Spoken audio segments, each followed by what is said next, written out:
10 a.m. to 1 p.m. only on Nationwide 90 FM, the new revolution in media. This broadcast is brought to you by Privacy and Legal Management Consultants. You deserve a beautiful home. Join the expert Karen Booker, your design diva, this and every Saturday at 1 to 2 p.m. here on Nationwide 90 FM. Learn what's really behind the design. Access insights and hacks that'll have your home looking like it was snatched from a magazine cover. From cushions to curtains, choosing colors to carpets, Karen will teach you the secret of the pros. That's the Design Studio every Saturday at 1 p.m. here on Nationwide 90. None of mercy. This one is very classic, dedicated to all the schoolers who are taking beats. If you've ever struggled to pass an exam, then you'll know that students today are under great pressure to get good grades and secure qualification needed to move on to higher education. The problem is that too many students are struggling alone and could really benefit from connecting with hardworking teachers and other bright students in other parts of the country and the region. Join me, Dennis Brooks, this and every Friday evening from 8 to 9, with a repeat on Saturday morning from 8 to 9. For the A-Team, a study group on radio, my team of teachers, students, and experts will break down the syllabus, giving you information, tips, and past paper questions that will help you get top grades in your upcoming exams. Follow us on Facebook Live and on Twitter and be a part of the community. It's the A-Team, Fridays at 8 p.m. with a repeat at 8 o'clock on Saturday morning. It's your free extra class on radio and social media. And it's right here on Nationwide 90 FM, the revolution in media. Me sing, and if you pressure who no more, you illiterate and foolish, you might on a cook, and you not go get no work, and your teeth like a puss. Good evening, Jamaica, and welcome to another edition of the A-Team Radio Show with Dennis Brooks. And of course, this is Damon Scarlett sitting in this evening, and I'll be carrying you through our topic as we look at the geographical outlook on climate change and hurricanes. And you don't want to miss that conversation, as you know that the A-Team is geared towards helping our nation's high schoolers with their CXC and their CAPE examinations.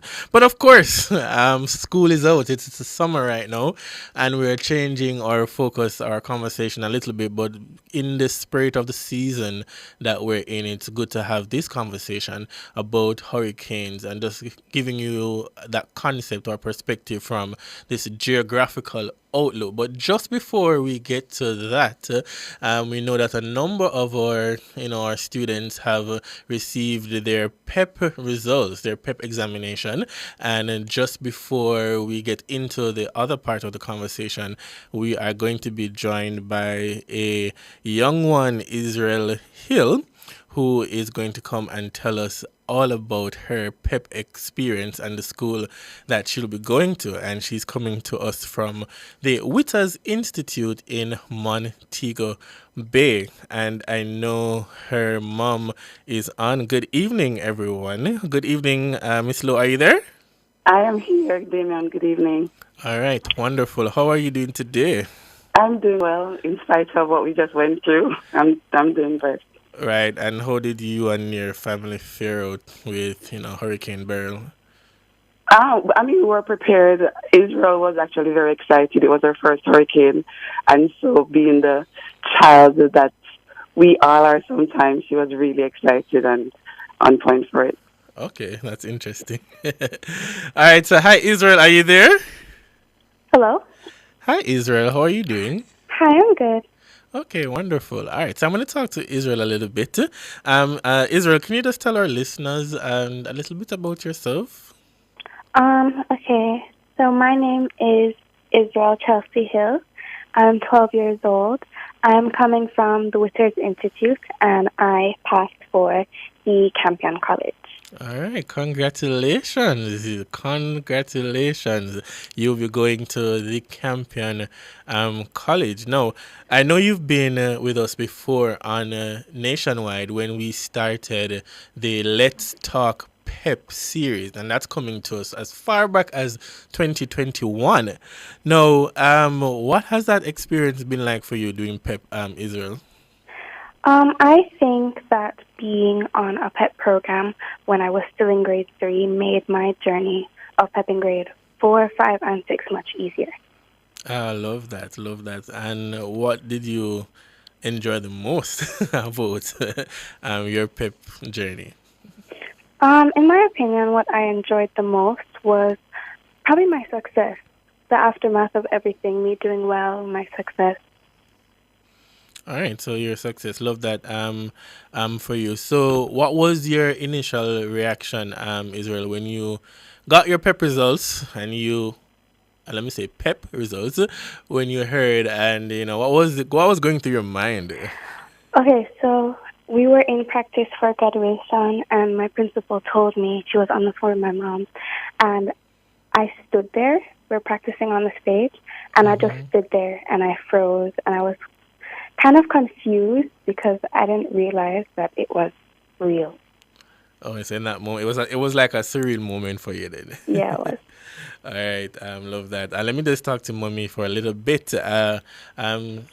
Lady Kish, how has the overall PEP journey been as the parent guiding through the process? I know she would have had a lot of tutoring from her teachers and so on, but just looking on and giving that kind of support and now seeing the results that she's going to campaign, how do you feel? To be honest, I'm more blessed. I feel blessed more than anything else. Israel, you don't wake up every day and have a child that's so driven, Yes. self-motivated, and independent. So it wasn't a lot of physical work for me per se. It was more of a parental support. It's not just about the studying. It was also eating properly, getting rest. So I had to be in the background ensuring that all of those things were in place. Right. Being up early in the mornings with her to get to school on time. When she comes home, make sure that dinner was ready. All of those things are important for me for the whole holistic journey of PEP.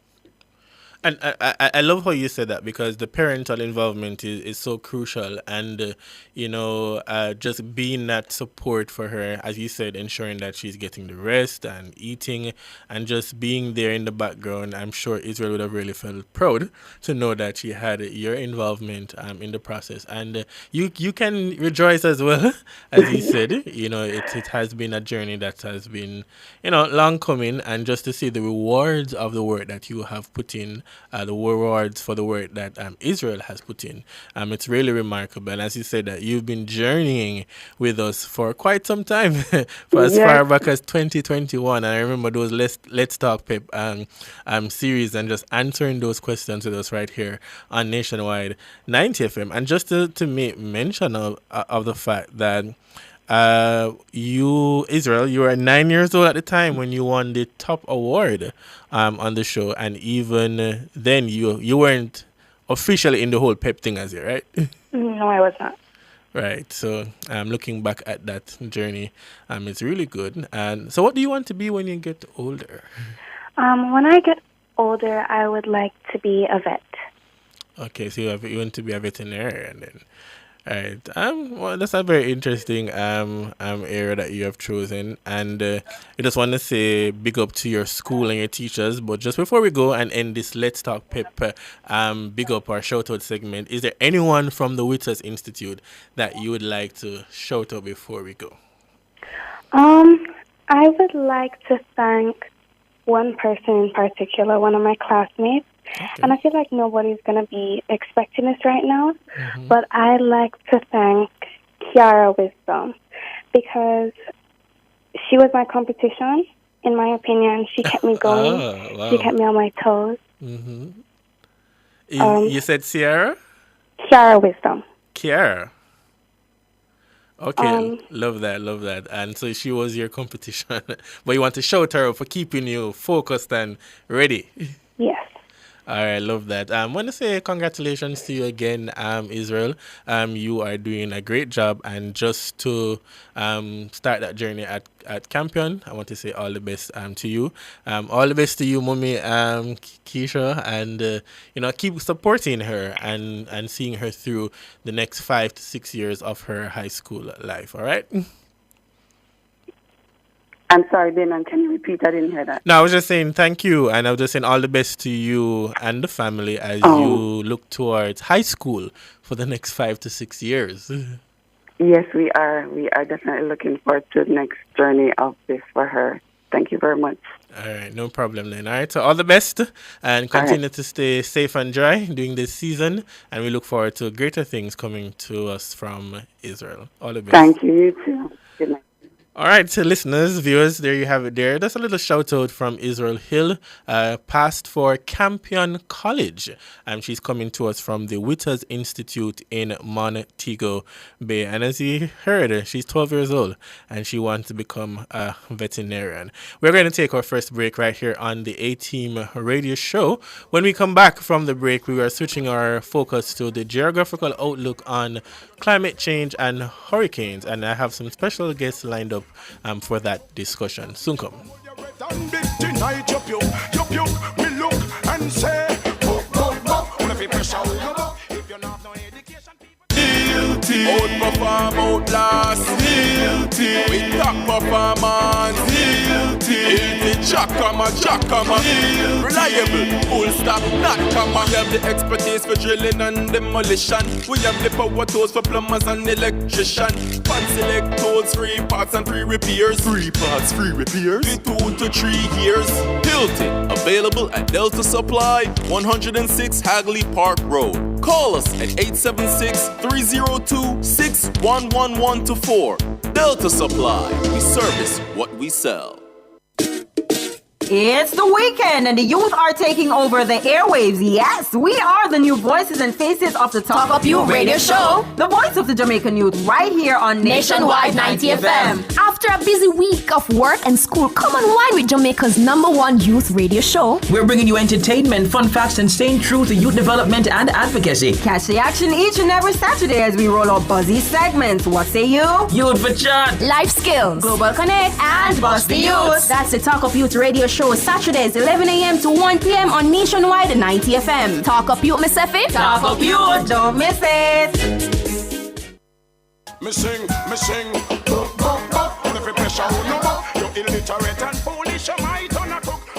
Welcome back to the A-Team Radio Show right here on Nationwide 90 FM, the new revolution in media. And you are listening to the voice of Damien Scarlett, and we are carrying you through this evening a focus on the weather and climate. As you know, our nation has just passed through Hurricane Beryl, and in the spirit of this season, for some persons, we know that we're still on the recovery process, but it is important for us to kind of broaden that conversation and also to help, again, as a refresher for students who will be entering that new academic term when it comes up in September, 4th form, 5th form, those persons who will be exposed to CXC and Cape Geography, for them to have a better understanding of weather and climate. Joining me this evening is Duvania Evans. She's a final year student at the Department of Geography and Geology at the University of the West Indies Mona campus, where she's pursuing a Bachelor of Science in Geography with a minor in tourism and tourism management, and she loves the geosciences. We're also going to be speaking with Mrs. Barrett Samuels, who is a well-rounded educator in the field of English language, literature and geography, and she has taught at the Marymount High School, Albertown High School, as well as Jamaica College, and she will join us for that conversation. And then a little later on, we're going to be throwing into the mix of this discussion Danalyn Swebe, who is the creator of the Global Yadi Climate Podcast. She's a youth advocate and a radio host right here at Talk Up Youth at Nationwide 90 FM. So those are the persons we're going to be speaking to just now. But welcome, Mrs. Barrett. How are you there?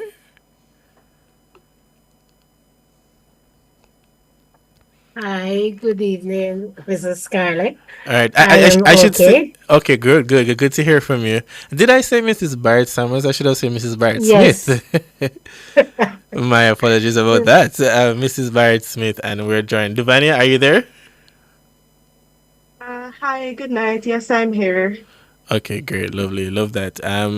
Just that you guys are also doing well, and you'd have been safe and dry from Hurricane Beryl. Uh, are all things well for you both? Yes, it is good for me so far. All right then. Yeah. Yeah, same here as well. It's good for me so far. Thankfully, the light and the water, are back up and running. All right, that is indeed a good thing. All right, so let's just turn our attention to this whole matter of weather and climate. I know, I'm going to start with Mrs. Smith, being an educator in the system for such a long time, and I believe you've been teaching since about, is it 1997 now, Mrs. Smith? Yes. And how long? Officially 1997. Officially 1997. And Yes. and how long have you been tutoring or teaching geography? 1998. Okay. Right. Yes. 1998. That's yes. Right. I was about 27 years. wow. That somewhere is indeed there. a long time. All right. So when we talk about weather and climate, Mrs. Smith, what exactly are we speaking about? Because sometimes we hear these terms, but there are some differences with them, I'm sure. So if you just put that into context for our listeners this evening. Okay, when we speak about weather, we are looking at the daily condition of the atmosphere. So you're looking at when you get up in the morning and you notice that the sky may be clear, few clouds, the sun is bright. That's a weather condition. The climate now is the average weather condition. So what the climatologists will do is actually to look at what is happening on a daily basis for a period for 25, 30 and more years, and then they determine the climate of an area. So whether it's a day-to-day condition, while climate is a long-term condition of that same area. All right. So thank you for putting that into context for us. So if anyone is there listening, they would realize that there is indeed a difference there. In terms of what is happening now, we know that we're in a hurricane season. And especially this weekend, we know that there is a lot of weather that in terms of the rains that we're to anticipate over this weekend. So even as students are listening and they look at what's happening on the outside, is it that a student should be able to look outside and be able to differentiate between weather and climate? Yes, the student should be able to differentiate between weather and climate, and it's a common question on the multiple choice paper. What is the main difference between weather and climate? And they have several choices, but the correct choice is time. So if you're going to talk about the climate, they have to remember that you're looking at a long-term study of the atmospheric condition. Okay, so again, the climate then is the average condition of the atmosphere over a period of time, and then the weather is a set of conditions in the atmosphere in one location. Yes, at a specific time. At a specific time, or a limited time, Yes. time then. All right, so that's the perspective there, and thank you for clearing that up, because really truly I didn't even know that in terms of the difference in terms of identifying them and being able to look at the specifics of that. Let me just go to Devania though, in terms of temperature versus heat, because sometimes we talk about that. Is there a difference between those two terms? Right. Yes. Thank you for that question, Damon. Yes, there's actually a difference between those two terms. Normally, what we use to differentiate is that temperature is normally a measure of how hot an object is, while heat, you're looking at the measure of thermal energy that's contained in that object, right? So you're looking at how much energy the particles have to be able to move about and stuff like that. Okay. And in terms of, is it something that we're able to measure? In terms of temperature? Right. Right. Yes. So we know that we use, our thermometers, and you have your different units of measurement. You could use degrees Celsius, or in some cases, degrees Fahrenheit. But normally in our Jamaican setting, we tend to focus on degrees Celsius. So yeah, that's Okay. what it is. And then in the context for the students who are doing geography, is this something that they have to know in terms of, well, I know from a climate change perspective, when you think about heat and the escalation of, like, for example, global heat and so on, that's something that they would have to, to study and to understand frequency, intensity, and all of that. Is there anything in the syllabus itself that would cover this particular area?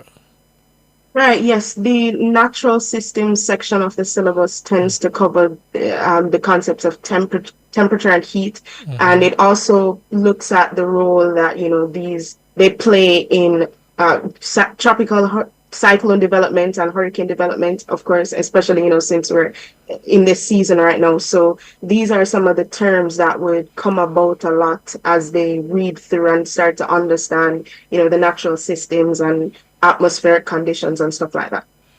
Okay, all right, and that's pretty clear and understandable. And since we're talking about weather and climate, now there are specific elements or variables that in terms of working together. In terms of looking at weather conditions, so I'm going to just go back to Mrs. Smith for a little bit. If she could just break that down for us to help us to understand the different elements associated with weather. I know temperature would be one of them, which I know Devania just spoke about. But are there any specific or other elements that we need to be mindful of when we talk about elements of weather, Mrs. Smith?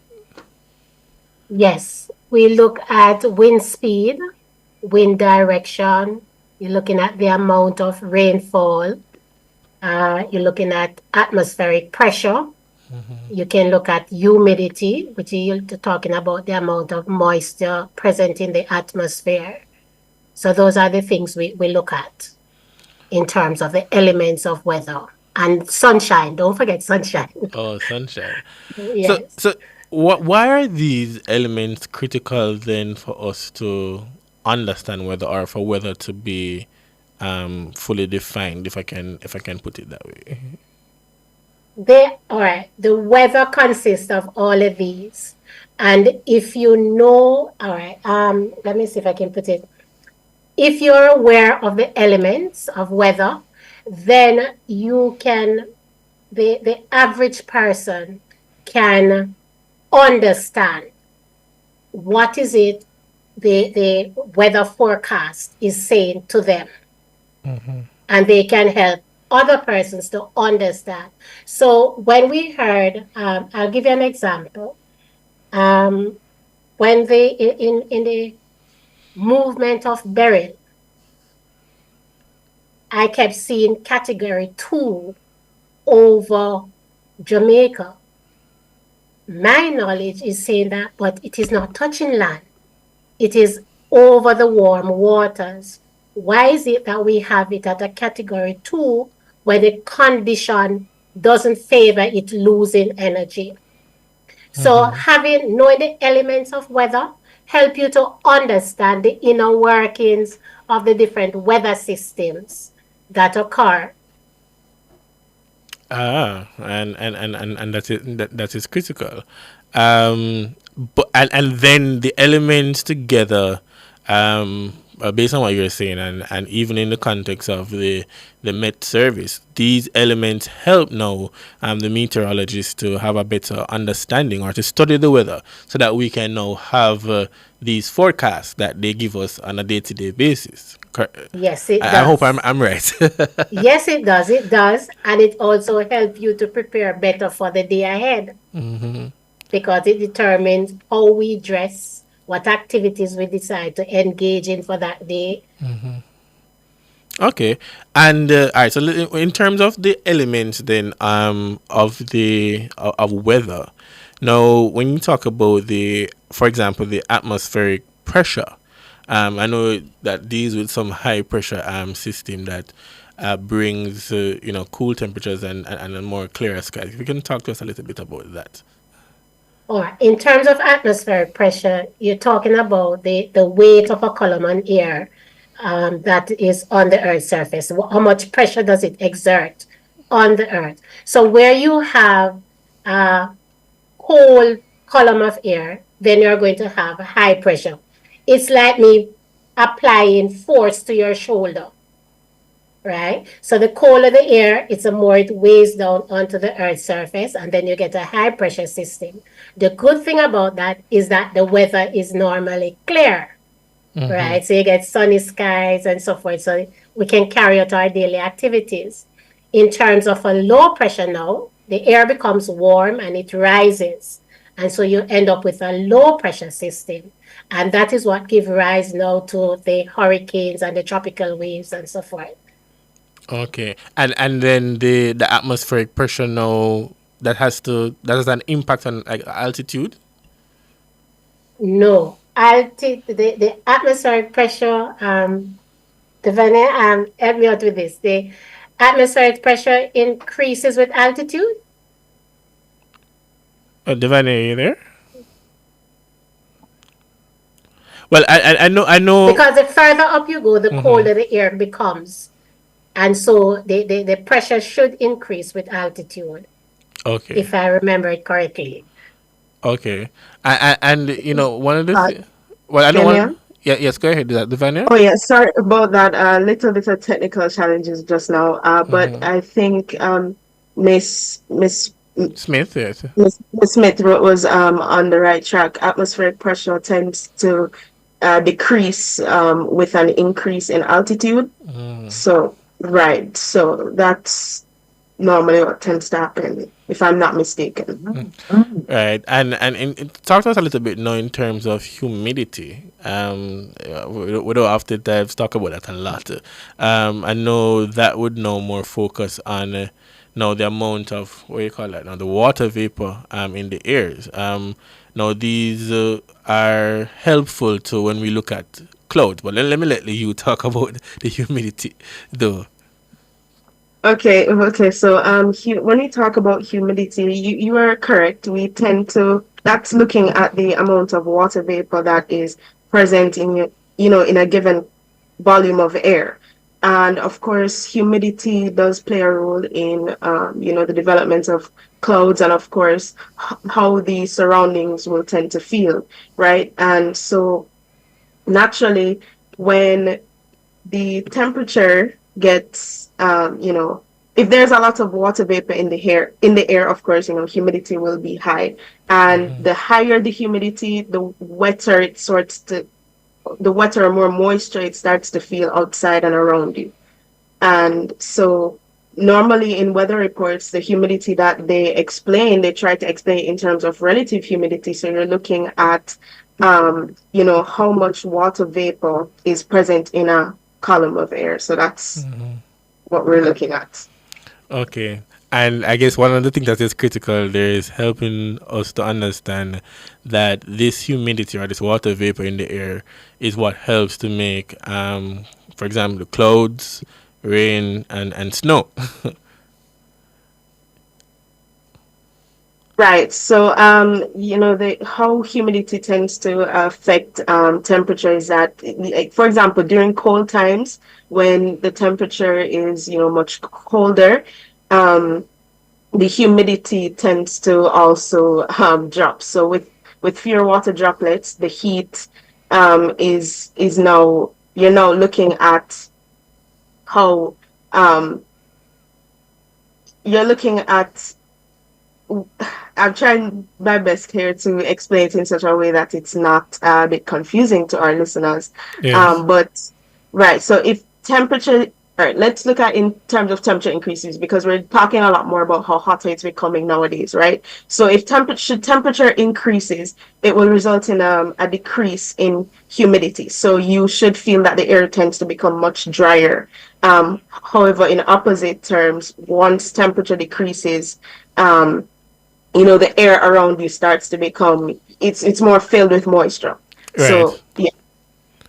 All right. Thanks, Devani. I want you to hold that point. We're going to take a break, and then when we come back, we'll pick up on that, and then we'll add Dylan into this conversation as we want to touch a little bit on aspects of climate change. This is the A-Team Radio Show. We'll be right back after this. Every pressure you illiterate and foolish, you might on a cook, and you not go get no work, and your teeth like a puss. Send me granny with a purse. My name is Kedrin Campbell. I come from the Appleton Basic School. My favorite Olympic hero is Shelly Ann Fraser-Pryce. Watch for Shelly Ann Fraser-Pryce. Looking back now, I say there's no barrier when it comes to your passion and your calling as time honors your greatness. So I thank you so much, and I pray that you'll be an inspiration to all young girls, mainly the girls, to know that there's no limits when you believe what you believe and continue to work hard. We are strong, we are powerful, and most importantly, we are fearless. It's glorious gold once again to Shelly Ann Fraser-Pryce. Stay tuned to the Paris Olympic on Nationwide 90 FM. Yeah!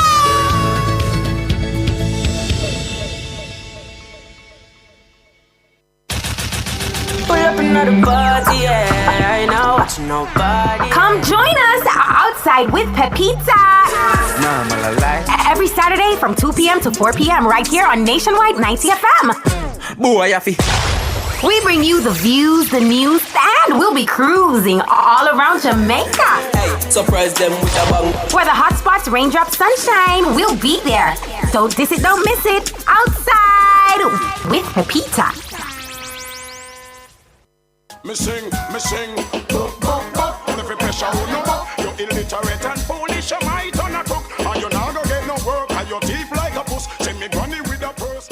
Welcome back to the A-Team Radio Show right here on Nationwide 90 FM. If you are just joining us, you're listening to Damon Scarlett. I'm sitting in for Dennis Brooks, and this evening we are looking at a geographical outlook on the weather and climate, and we are going to be talking specifically about hurricanes. And just before the break, we were wrapping up a conversation there, looking at elements of weather, as we were speaking with Mrs. Barrett Smith, teacher at Jamaica College, and we're also talking with Devania Evans, final year student at the University of the West Indies in the Department of Geography. And we were just touching on the whole matter of atmospheric pressure, humidity, and looking at all of these components that form weather. Now, I want for us to talk a little bit now about hurricanes, and I know this comes under weather systems, and then I'm going to bring in Dana Lynn so that she can now talk to us about what are some of the human and the social impact signs there as it relates to hurricanes and climate change. Now, one of the things you see coming out of the media report this week, as you listen to our Prime Minister, as you look at the international scene, is that now this correlation with climate change and its impact. Now, this is a conversation that can't just be had one time. We cannot just have that conversation one time, but it's an ongoing conversation, and I think we are going to have to unpack that more for us to understand. Now, Mrs. Smith, if you could just explain hurricanes for us in the context of weather systems. I know it comes under tropical cyclones. In different parts of the world, it is called different things. So I'm going to leave that to you to explain or expound on that for us a little further. Okay. So the scientific name is a tropical cyclone. In the Caribbean, we talk about hurricanes. Australia, they talk about willy willies. Thinking the Asian countries, they talk about typhoons, right? But all of them simply tropical cyclones.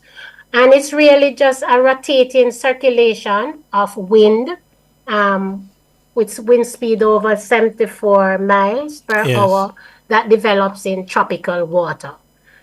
That's what a hurricane is, right? And we find it I did say that it develops in tropical waters, which is typically between 5 to 20 degrees north and south of the equator. Okay, so as you said, also known as tropical cyclones, and again low pressure systems, and this is formed over tropical or subtropical waters. And I know earlier on, now you'd have made the correlation between with Hurricane Beryl that has just passed. And as we would have seen, listeners and viewers, as you know, that a part of our island here in Jamaica, greatly hit by this hurricane. Persons, especially on the south side of the island, would have experienced damages to their property and in the communities when you look at what's been happening. So what I want to get from Dana Lynn, welcome to the show. If you can know, just put into context for us, Dana Lynn, and we've heard the definition and we understand what hurricanes are and how they come about. Are there any significant human and social impact that exists when we look at hurricane and climate change? Well, I guess I can. Well, good evening, everyone. Sorry, Yes. Firstly, let me say good evening to the listeners and also to the guests who would have joined you at the beginning. Kind of appreciate you being taken back to class. I think, Damon, I guess it's the way how you word the question. I'm interpreting it in two ways because, Okay. I mean, based on what's happening now, the human and social impacts are kind of obvious for persons who maybe wouldn't have thought about it until now, and I'll dive into that. But certainly one of the things that we're seeing, if you're going to take it back to the causal factors, and now we're in the space of this big word, the age of the Anthropocene, because they claim that what we're experiencing now, the climate change and the trends that we're experiencing, is as a result of human behavior. So going back to the burning of fossil fuels, the global warming, the increasing temperatures, that there's a correlation. The increasing temperatures that are contributing to the more frequent and intense hurricanes. And so we've certainly seen that in the Caribbean. So growing up, everybody, we heard about Hurricane Gilbert that has not faded from the memory of Jamaicans. And now, within the last decade or more so, we've been, increasingly experiencing hurricanes. It's not a matter of if we'll get a hurricane. It's just a matter of where in the Caribbean will it affect us. And so we're seeing that. So the climate crisis is definitely pushing extreme events to record-breaking levels of disasters. As we've seen, Beryl has broken so many barriers. Even looking at some of the information coming from a lot of the hurricane centers and meteorological reports, it moved from a tropical depression to a Category 4, Category 5 hurricane in 42 hours. Normally, Damon, when you think back, listening to the weather report, you hear it's a Category 1. Then it's a move, and it goes up. I heard about Beryl as a tropical depression, and it moved to Category 4. And even the time, so July, we're in July. It's very early, because usually you're hearing about hurricanes of this kind of strength around September. And so certainly we're looking at how it is that a lot of the countries, the big polluters, big emitters, with the burning of the fossil fuel, it's contributing to global warming. And now we're seeing a lot of unprecedented changes in the environment. And because of where we're located in the Caribbean geographically, we'll always be in the path of hurricanes. It's just a matter of, how it is that they choose to travel and where exactly, among or along our islands will be impacted. So that's definitely something to consider. I think from the context of the aftermath, Damien, because you asked about the human and social impact, certainly, we've seen and then disheartened by the loss of lives and injuries that has been caused, and especially now, more recently with Hurricane Beryl and the devastation that it has caused in the Caribbean. And, I want to offer my condolences to persons who've lost loved ones as a result of the hurricane here in Jamaica and also in the other Caribbean countries. So you've seen that the loss of lives and also the injury that can come about, whether you're inside or outside. Sadly, so many people, we've been seeing reports losing their roofs, houses collapsing, and then there are other impacts and elements, that play a role in, what happens during or after the hurricane that can also contribute to us losing lives. And the psychology, there's a lot of psychological trauma that's attached to hurricane experiences.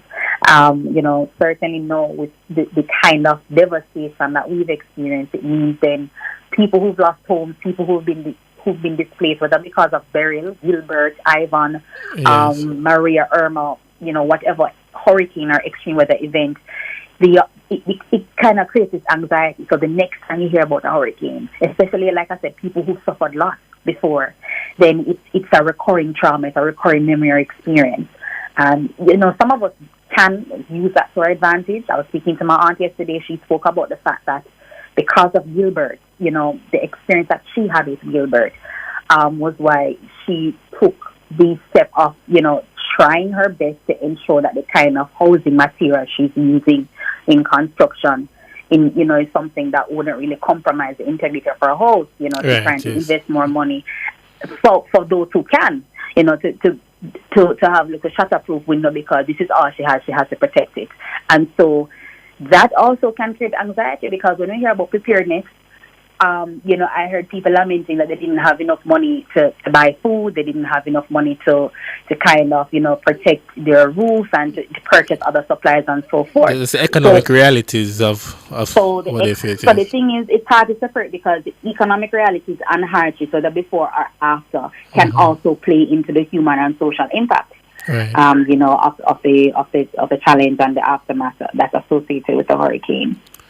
All right, I want you just to hold that point, and we're going to take our final break, and when we come back, we'll pick up this conversation looking at the human and social impact of hurricanes and in the context of climate change. And we are still here with Dana Lynn Twebe, Devania Smith, and Mrs. Erica Barrett Smith. We'll be right back after these few messages.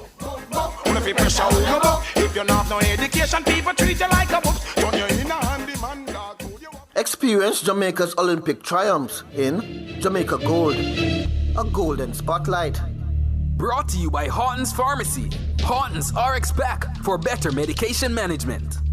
After the 1952 Olympics, Jamaica endured a gold drought for 5 Olympic cycles. That's until Donald Quarry ended the streak at the 1976 Montreal Games, winning the men's 200 meters. Quarry made the Jamaican 100 meters team for the 1968 Summer Olympics as a 17-year-old, but he got injured in training and could not compete. In 1976, after winning the AAA's 100 and 200 meters titles, Quarry could finally compete at the Olympics without injuries. He first made the 100 meters final, which he led until overtaken by Trinidadian Hasely Crawford. In the 200 meters, Quarry led the pack, coming out of the turn and held off all challenges to take the title in 20.22 seconds. Away they go, first time, and Quarry got a magnificent start in lane 2, and Quarry really taking them off. And once collapsed on the track, I'm not quite sure it is. And there's another one down, Hampton it looks like. No, Hampton in the centre, there's Quarry. And Quarry comes home in front with Hampton in second place, Evans third, and Benny in fourth. And Quarry, the silver medalist in the 100, takes the 200 from Hampton, and in third place was Evans with Benny in fourth. You just experienced a Jamaican Olympic triumph in Jamaica Gold, a golden spotlight. Brought to you by Horton's Pharmacy. Horton's RX Pack for better medication management. Me sing, illiterate and foolish, Welcome back to the A-Team Radio Show with Dennis Brooks right here on Nationwide 90 FM. You are listening to the voice of Damon Scarlett. If you're just joining us, we're in the final segment of our discussion of this show as we're looking at the geographical outlook on hurricanes and climate change. As you know, this season that we're in the hurricane season. We just passed through Hurricane Beryl, and our forecasters are saying to us that this weekend, as you'd have experienced some showers today, this weekend we'll also experience some showers as well coming from the tropical depression there. And we're now learning a little bit more about hurricanes. We're looking at the social and human impact. And we're still with Devania, Erica, and Dana Lynn. Before I get back to Dana Lynn on the impact, though, what I want to find out from Mrs. Smith, an educator in this era since 1998, does the syllabus, either at the CXC or the Cape level, focuses on climate change in the context of geography? Yes, they do. And in fact, it is catered to the NSC also caters to it. So a first former learns about climate change and the effect it has on us. But what I must also say is that as a country, yes, I think we are approaching this wrong, if I should say so. I think that we have to view climate change not as an anomaly. It is here, and it is here for the foreseeable future unless we drastically change our actions. And so we now have to practice climate resilience. So even in terms of our construction of our homes, it has to become a part of us now that we are going to use slab roofs. And I know the economics and everything, but we have to start to take these things into consideration, put on the hurricane straps. Rather than waiting until June 1st to start our preparations, we started from January 1 with by 3 tins of sardine here, a tin of corned beef, so that when it comes, that we don't have to be rushing to get these things. So it has to become a way of life for us. We have to be prepared because remember, it's not only the hurricane season. We also have droughts. Yes. Right? And so we have to go ahead. No, I'm agreeing with you that the preparation is key, and the resilience side of it is not only the preparation in terms of preparing for it, in terms of also recovering and the adaptation processes that we also need to apply. Right, because I think though that, as I said, we have to start now. And we have to stop looking as citizens. We have to stop looking towards the government to do things for us. Yes, they need to launch a massive education program. I agree with that. Right. However, as individuals, we also have to start practicing these things in our families so that it filters down and it doesn't become a burden when it is finally upon us. Well, thank you for that, Mrs. Smith. I agree there. I want to bring back Dana Lynn in this part of the conversation because Dana Lynn, what really inspired you to kind of zone in as an advocate as it relates to climate change, and what are some of the other ways we can promote climate resilience and this whole matter of sustainability? Okay, thanks, Damon. Actually, for me, it was my exposure as an intern working with a climate project that was funded by USAID. Then I transitioned full-time. And while supporting in a communication capacity, it wasn't just a desk job. So it was outdoors, in the field, working with farming groups, community groups, youth groups, government agencies, and looking at, the different interventions to build resilience through practical actions to climate change. And so even last night, looking on the news, seeing Mitchellstown in Clarendon, sadly taking a battering, and I recall, that was one of the communities that we would have worked in to support, building a stormwater drain, through the youth group who were at the time youth action agents. So I think for me, fresh out of university, and it really brought home the stark reality of climate change, especially when you see persons from low income or small families, small farming communities, the hurricanes and other flood events and drought happening, and it disrupts your livelihood. You don't have money to send your kids to school. It limits your self-reliance and self-sustaining capacity, and that's what we see happening now with Burial. When I think about my beautiful beloved parish of St. Elizabeth, and still not being able to reach my family directly so far, seeing my alma mater, Hampton School, Monroe College, other communities, churches being disrupted, Damien. What that has done is also, throwing a wrench into the self-sustaining elements of the community. How do you lean on each other? When your home has been destroyed, your farm, your livelihood has been destroyed, that resilience mechanism is somewhat damaged. And so while I do agree with some extent to what Teach is saying on the line, there are levels to how people can really bounce back. So there is some amount of individual responsibility, especially how it is that we take care of the environment, so that when we have these extreme events, in the case of people's house that flood out, and it is a case in which we're not disposing of our garbage or even dumping trees into gullies, that's going to be a problem.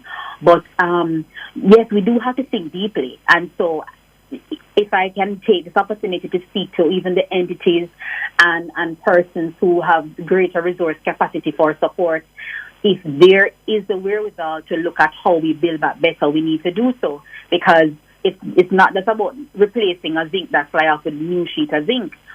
How does this not happen again?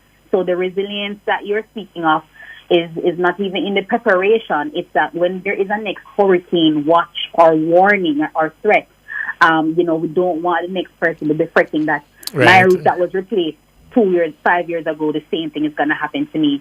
So there's layers to how it is that we move forward. The community preparedness also. You do have some communities that have, risk reduction practices, or the groups, whether it's early warning systems, whether it's a disaster response or disaster preparedness plan. So we have community clubs, service clubs, community organizations and networks.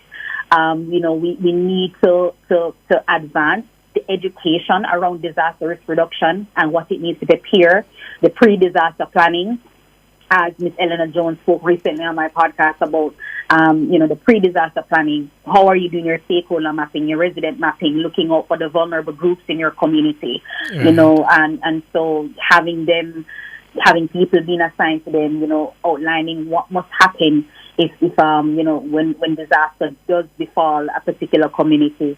So there are levels to how it is that we are going to have to organize what those risk reduction activities look like for a particular community and or school and so on. So we really have to take these assessments differently. Well, thank you for that, Dana Lynn. Devani, you still there?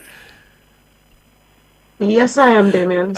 Yes, and so for the younger ones now, back to the students, to the classroom for a little bit, in terms of the anatomy of the hurricane. If you could just quickly just explain in about a minute or so, because we're almost out of time. In terms of when you talk about anatomy of the hurricane, you talk about, for example, the eye and the eye wall and how the winds are traveling. So if you could just break that down a little bit for us. Okay, so we, many people have spoken a lot about the eye of the hurricane recently, a lot, and this is we tend to hear a lot that the eye tends to be the calmest part of the hurricane. You tend to hear that a lot, but the most important thing that we should recognize, and that students should recognize, is that it is around the the eye wall that you tend to have the strong winds. You tend to have a lot of thunderstorms. You tend to have a lot of heavy rains, and of course this is where it can get really dangerous and it can get really serious. So I think many people have been saying, we hope that Jamaica doesn't really get the full impact of this hurricane in terms of the eye actually passing over or making full landfall on the country. So these are some of the things that a lot of the students would have begin to realize as they remember their notes and stuff, and also the outer bands that a lot of the meteorologists would speak about as well. These are where you're having a lot of the clouds and you're still having thunderstorms as well, as they spread out or away from the eye wall, right? And they tend to give the hurricane that spiral outer shape and stuff like that. And this is where we're having the rains. You're still having winds, and it's also strong in terms of where the hurricane is dependent on the category. But these you still have to be of the understanding that you're under hurricane conditions. So just because maybe the eye wall isn't so close to the country, but you're still under hurricane conditions, and of course the dangers that are associated and the conditions that are associated, the country is still feeling the impact of it. Wow, thank you for that and putting it into context for us, getting a clear idea of what the eye does, and how we should really look at the hurricane and have a better understanding of that.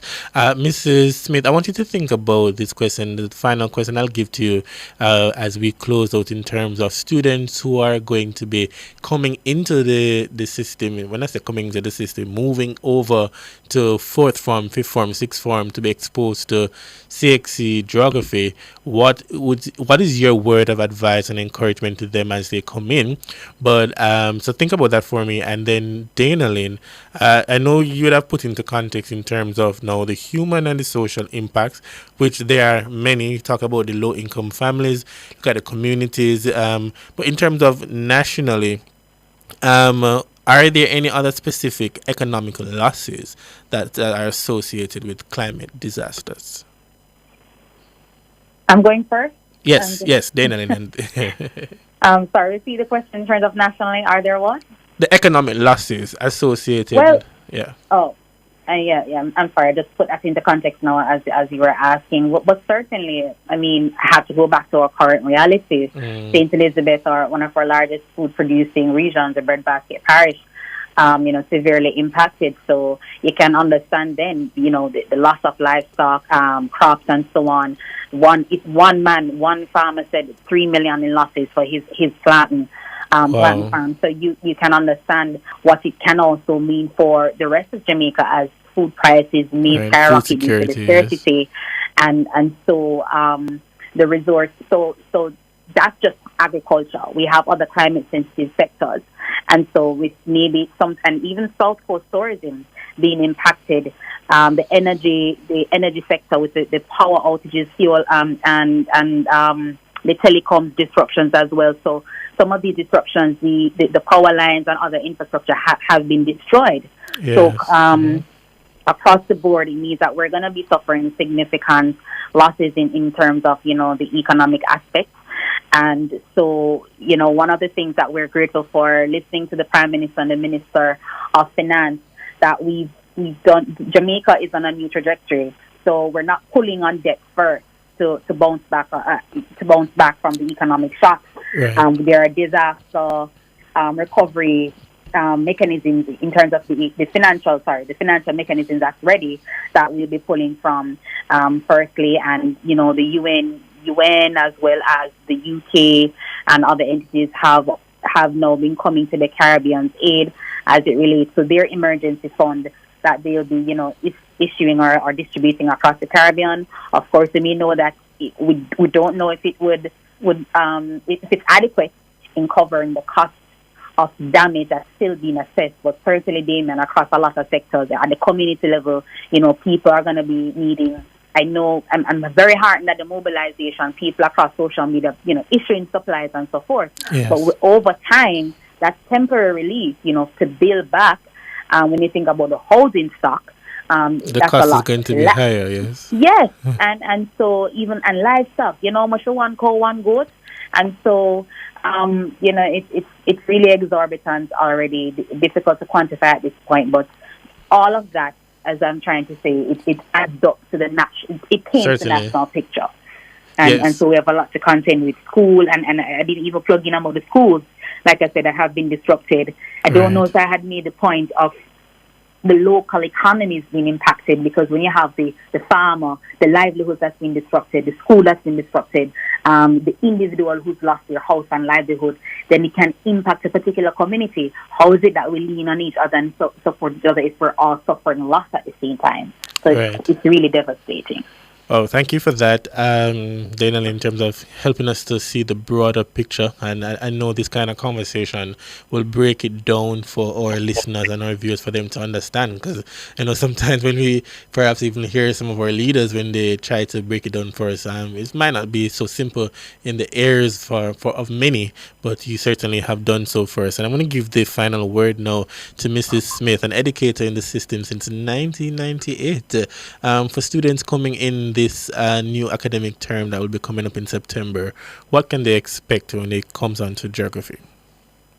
All right. So for my prospective fourth formers, I'm going to tell them geography is life. You live it every day. So don't treat it like an abstract, right?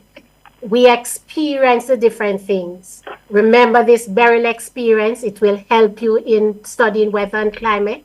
Yes. Just the fact of moving to school, getting back to home, it's geography. So what I want them to understand is that it's relatable, it's not an abstract subject, and use the resources available to you. We have so many online resources, we have many geography texts, we have geography teachers straight throughout the island who are ready and willing to help you. So be open to the information. Do not close yourself off, and have a successful school year. And I hope you all will choose geography as a subject. All right. Thank you so much, Mrs. Erica Barrett-Smith, Duvania Evans, and Danalyn Swebe. We're going to leave this quote here for our listeners and our viewers from Desmond Tutu. 25 years ago, people could be excused for not knowing much or doing much about climate change. Today, we have no excuse. So, ladies and gentlemen, as citizens of this country, we have no excuse to practice, put into practice elements relating to climate change. I want to leave it there for a conversation this evening. We'll certainly have a part 2 because there's much more to unpack, especially in this hurricane season. I want to thank my guests again, Duvania, Danalyn, and Mrs. Barrett-Smith. And until next week when we do it all over again, this is Damon Scarlett, and encouraging you to continue to stay safe. It's going to be a rainy weekend, so ensure you have your umbrellas out. Want to say big up to Mr. Dennis Brooks, as well as our engineer on the other side of the glass, Andrew Anderson, and have a great weekend until next week.